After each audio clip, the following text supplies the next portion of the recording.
Dia tidak akan tergoda, tak akan tergoyahkan, tak akan gundah, tidak akan bimbang dengan apapun yang terjadi atau yang diberikan oleh luar kepadanya. Cacian, makian, hinaan, hujatan, dan lain sebagainya tidak berpengaruh apa-apa, karena dia, sang bocah Angon, telah menjadi satria. Ketika manusia, bocah Angon ini sudah bisa mengontrol, mengembalakan kekanak-kanakannya, artinya hawa nafsunya, maka dia akan beranjak menjadi dewasa. Dia sadar penuh bahwa dia adalah perantara Tuhan.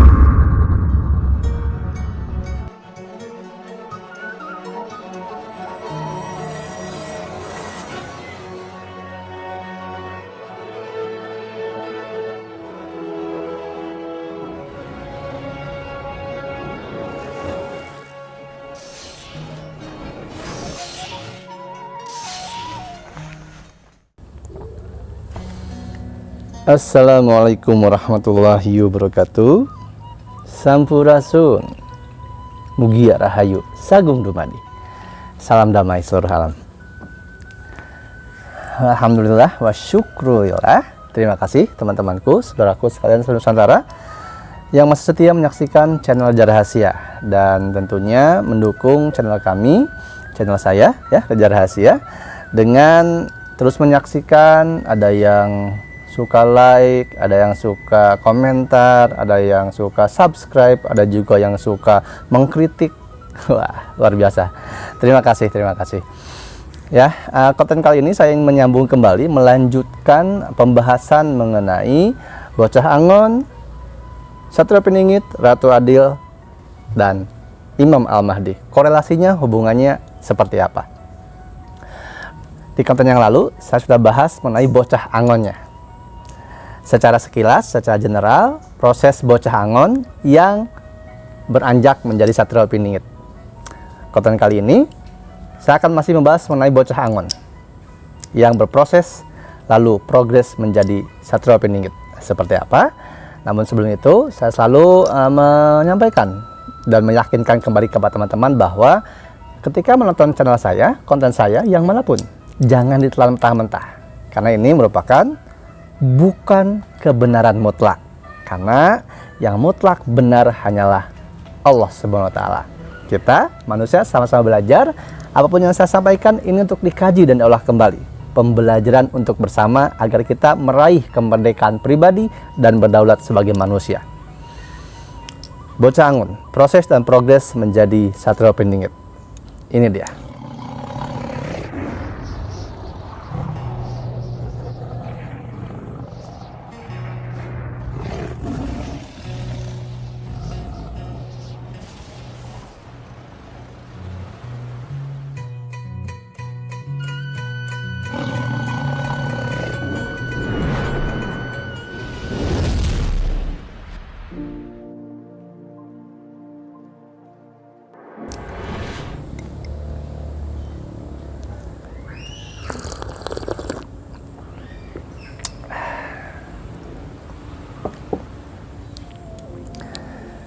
Alhamdulillah wa syukurillah. Terima kasih teman-temanku yang masih setia menyaksikan dan ingin menyimak apa yang saya sampaikan di konten kali ini. Sebelumnya saya mengingatkan kembali, bagi siapapun yang tidak berkenan dengan konten saya, tidak ada paksaan untuk terus menyaksikan, ya. Silahkan pindah channel saja. Bocah Angon, di konten yang lalu saya sudah sampaikan, itu termuat sangat jelas tafsir dari lirik Lir Ilir, di mana bocah Angon ini adalah bukanlah pengembala yang mengembalakan hewan ternak seperti kambing, kerbau, dan lain sebagainya. Bukan yang mengumpulkan daun kering, ranting pohon, dan lain sebagainya. Tapi yang dikumpulkan adalah ilmu pengetahuan, pengalaman, pemahaman yang sudah dijalani, dirasakan, dinikmati, lalu disyukuri. Akhirnya menjadi sebuah keilmuan pemahaman dirinya pribadi untuk semakin kuat menjalani setiap ujian cobaan dalam kehidupannya. Bocah Angon ini merupakan simbol, ini merupakan filosofi, ini merupakan sebuah karakter dan watak. seorang manusia yang ketika menghadapi, menjalani setiap lelaku tindakannya di muka bumi dengan berbagai macam peristiwa yang dia jalani, dia hadapi, yang harus dia kendalikan, yang harus dia gembalakan adalah hawa nafsunya itu sendiri. Ketika seorang manusia menghadapi suatu masalah, bagaimana cara dia menyikapi masalah tersebut?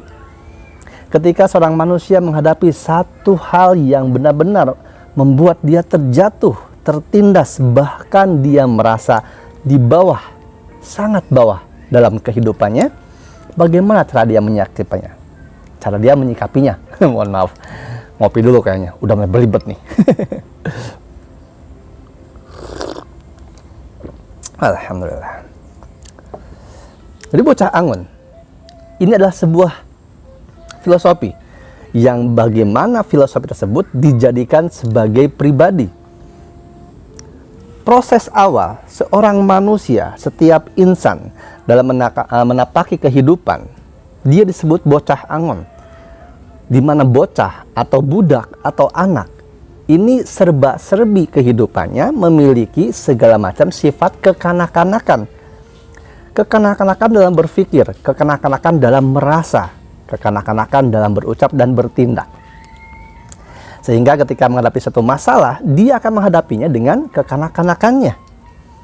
Ketika menghadapi sebuah perkara, persoalan, ujian hidupnya, dia akan menghadapi dengan kekanak-kanakannya. Sifat kekanak-kanakannya inilah yang membuat manusia, insan itu mengalami sakit hati, mengalami penderitaan, mengalami kekecewaan, mengalami segala sesuatu siksaan hidup. Karena diterimanya dengan sifat kekanak-kanakan.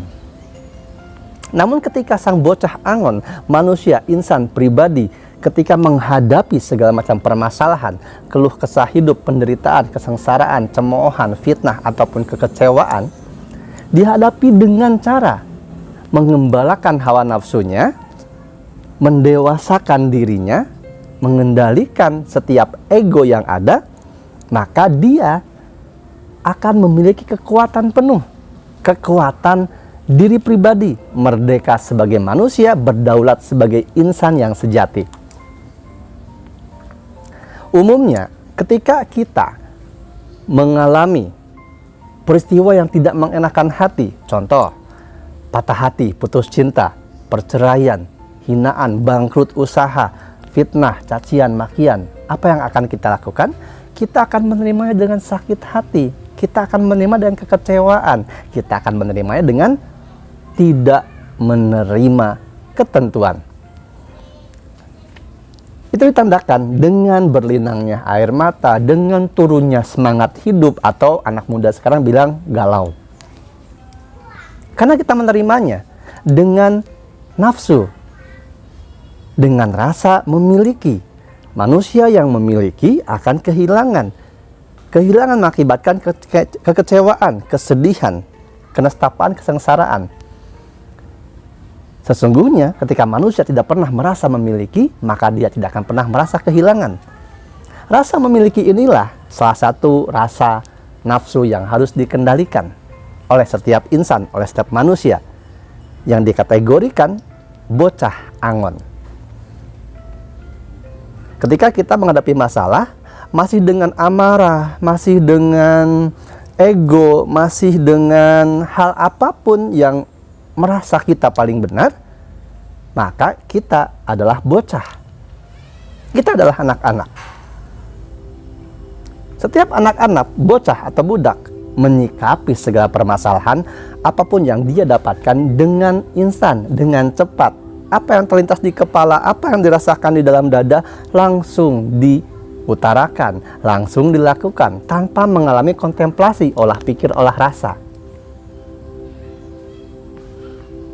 Itulah yang disebut Angon, harus dikembalakan. Si anak ini, si bocah ini harus bisa mengembalakan sifat kekanak-kanakannya, amarahnya, nafsunya, egonya. Ketika manusia merasa dia paling benar, maka dialah yang paling salah. Ketika manusia merasa memiliki, maka siap-siaplah akan kehilangan. Ketika manusia ingin selalu dihargai, dianggap dan diakui segala apa perbuatan baiknya, maka siap-siaplah dikecewakan, siap-siaplah ditinggalkan, siap-siaplah dicampakkan, siap-siaplah mengalami penderitaan. Gembalakan amarah nafsu kita ini, sehingga yang bocah ini jadi bocah angon, bocah manusia yang mengembalakan hawa nafsunya, mengembalakan setiap persoalan yang dia terima dalam kehidupan dengan nafsu yang baik, nafsu mutmainah. Ketika manusia, bocah angon ini sudah bisa mengontrol, mengembalakan kekanak-kanakannya, artinya hawa nafsunya, maka dia akan beranjak menjadi dewasa. Dalam kedewasaan inilah termuat kekuatan-kekuatan, kebijaksanaan-kebijaksanaan yang diisi rahmat, diisi anugerah, diisi pertolongan, diisi ketenangan, berupa keselamatan. Lalu bocah berubahlah menjadi satrio, satria. Karena dia sudah bisa mengembalakan hawa nafsunya, dia menjadi satria. Satria adalah yang berjiwa besar, penuh cinta kasih, welas asih, penuh maaf, penuh pemakluman, bijaksana. Apapun masalah yang dia hadapi, problematika kehidupan, jatuh bangunnya perusahaan, rusak hubungan, perceraian, ditinggal meninggal, ataupun dihianati dan lain sebagainya, akan dihadapi dengan penuh welas asih, cinta kasih, dan bijaksana. Sehingga melahirkan jiwanya tenang, dadanya lapang, hatinya memaafkan, pikirannya pun jernih. Dia tidak akan tergoda, tak akan tergoyahkan, tak akan gundah, tidak akan bimbang dengan apapun yang terjadi atau yang diberikan oleh luar kepadanya. Cacian, makian, hinaan, hujatan, dan lain sebagainya tidak berpengaruh apa-apa, karena dia, sang bocah angon, telah menjadi satria. Tapi menjadi satria pun saja itu tidak cukup, teman-teman.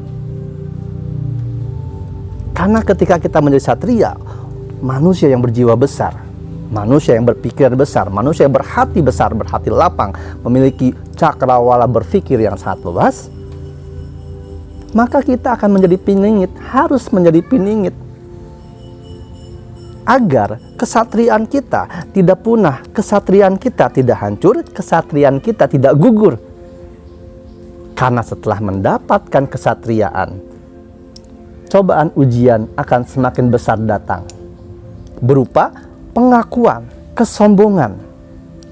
Pengakuan dan kesombongan ini sangat licin, sangat mudah. Banyak satria-satria yang tergelincir karenanya.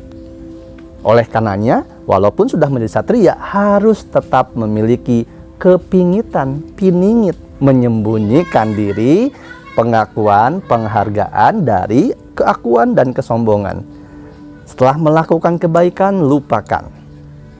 Berbagi terus manfaat tanpa memikirkan untung dan kerugian. Karena dia menyadari, dia memahami, dia mengetahui apa yang dimiliki bukanlah milik dia pribadi. Dari mulai ujung rambut sampai ujung kaki, jasad namanya, itu pun hanya hak guna pakai. Apalagi kecerdasan, pemikiran, perasaan, keilmuan, semuanya bukan miliknya. Itu semua hak guna pakai. Dia sadar penuh bahwa dia adalah perantara Tuhan, dia adalah perantara semesta, dia adalah hanya sebagai perantara kata.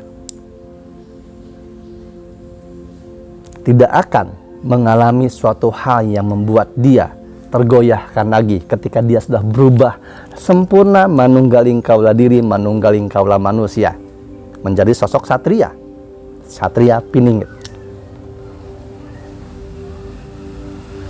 Itulah proses secara general bagaimana seorang manusia biasa yang terlahir ke muka bumi, ke alam dunia, dunia fana, ataupun disebut buana panca tengah ini, yang harus mengangon, mengembalakan dirinya sendiri dari hawa nafsu yang memeranginya, yang mengendalikannya, yang mempengaruhinya untuk selalu tidak berada pada jalan cahaya, selalu inginnya yang instan, dia tidak sadar dinaungi penuh dengan kegelapan. Bocah Angon berhasil mengembalakan hawa nafsunya, mengendalikan, mengontrol dirinya sehingga menimbulkan kekuatan yang sejati, yaitu kekuatan ilahi, yang dimana menimbulkan mengenali dirinya secara sejati. Unsur penciptaan manusia semuanya memiliki energi dari Tuhan yang disebut ruh. Kutiupkan ruhku kepadamu. Semua manusia ditiupkan ruhnya sama, ruh dari Allah Subhanahu wa taala. 3 bulan 10 hari masuklah, hiduplah. Allah menghembuskan, meniupkan ruh. Kita menghirup. Hiduplah kita di dalam rahim ibu. Ketika di dalam rahim ibu, kita digambarkan semuanya peristiwa kejadian dari awal lahir sampai nanti kita meninggal. Lalu kita melakukan perjanjian-perjanjian, kesepakatan-kesepakatan dengan Sang Pencipta di alam rahim ibu. Ketika kita terlahir, kita terlupa. Maka ayo, mari kita cari bersama apa yang sudah kita sepakati dengan Tuhan di dalam rahim ibu, agar kita berada pada jalan yang benar, jalan yang tepat, jalur cahaya, dan kembali kepada Sang Pencipta. Innalillahi wa inna ilaihi rajiun. Dengan jalan menjadi bocah Angon. Bocah, anak kecil, manusia yang belum dewasa, yang mengangon hawa nafsunya dan berubah, berproses lalu progres menjadi Satrio Piningit. Satrio Piningit belumlah selesai. Proses manusia menjadi Satrio Piningit belumlah selesai, karena ada proses selanjutnya lagi. Level selanjutnya ditingkatkan lagi menjadi Ratu Adil. Di konten yang nanti selanjutnya saya akan sampaikan proses progres Satrio Piningit menjadi Ratu Adil. Insya Allah. Kita ngopi dulu sekarang ya. Jadi mohon maaf teman-temanku, saudaraku sekalian Nusantara, jika apapun yang saya sampaikan tadi ini mengusik jiwamu, mengganggu pikiranmu, bahkan mungkin dianggap menyerang egomu. Karena apa yang saya sampaikan ini hanya berdasarkan pengalaman, olah rasa, olah pikir saya. Setiap manusia memiliki pemahaman, keilmuan, olah rasa, olah pikir yang berbeda-beda. Saya tidak berhak menyalahkan pengalaman, pemahaman siapapun Anda di luar sana, terutama memiliki pemahaman tentang Satrio Piningit bocah Angon. Jika teman-temanku, saudaraku sekalian, seluruh Nusantara di sana sudah banyak yang mengutarakan tentang pemahamannya mengenai bocah Angon dan Satrio Piningit, maka saya pun memiliki hak yang sama untuk menyampaikannya. Dan tidak wajib untuk dipercayai. Saya hanya berbagi saja. Mari kita kaji, kita olah kembali dengan hati yang jernih, dada yang lapang, pikiran yang tenang, sehingga kita semua bisa memperoleh kebenaran yang sebenar-benarnya, yang dimana kebenaran itu hanyalah Allah Subhanahu wa taala yang memilikinya, dan kita semoga terus berada pada jalur cahaya. Hati-hati tipu daya, dogma doktrin yang tidak nyata, yang semuanya itu ada kepentingan bagi perseorangan atau perkelompok yang semakin memundurkan, menjauhkan manusia, mengenali dirinya, mengenali kesejatian dirinya, dan membaca makna-makna yang tersimpan, tersembunyi di setiap prasasti, setiap ukiran, setiap naskah yang leluhur-leluhur kita simpan sebagai warisan. Semoga ini bermanfaat. Salah kurangan saya mohon maaf kepada siapapun yang menyaksikan konten ini, baik kepada seluruh pemimpin padepokan, seluruh ahli supranatural, seluruh paranormal, seluruh ahli metafisika, guru spiritual, atau apapun itu, baik perseorangan ataupun berkelompok. Bukan maksud untuk menonjolkan kemampuan, menunjukkan kebisaan, tidak. Saya hanya berbagi saja di channel saya. Semoga apa yang saya bagikan bisa bermanfaat. Ambil baiknya, buang buruknya. Tetap kaji dan olah kembali. Jaga hati, jaga pikir, jaga rasa, dan jangan takut. Saya Raja Rahasia, sampai ketemu lagi di konten saya selanjutnya. Dan saya terbuka bagi Anda siapapun, teman-temanku, saudaraku sekalian seluruh Nusantara yang ingin hadir langsung, datang langsung, bertemu dengan saya, diskusi santai, ngobrol rileks sambil ngopi-ngopi di rumah Sanggar nih ya. Di Sanggar Seni Rumah Cimanggis. Kalau yang ingin bertemu, ingin ngopi bareng, silakan hubungi Mas Abdul, nomornya di bawah sini. Janjian jam berapa, hari apa untuk ketemunya. Dan saya juga sudah membuat satu pertemuan rutin teman-teman, itu setiap malam minggu setelah selesai Isya sampai dengan minggu siang. Ya, jika berkenan silahkan, siapapun boleh hadir ya. Ingat, hubungi Mas Abdul dulu, janjian dulu ya.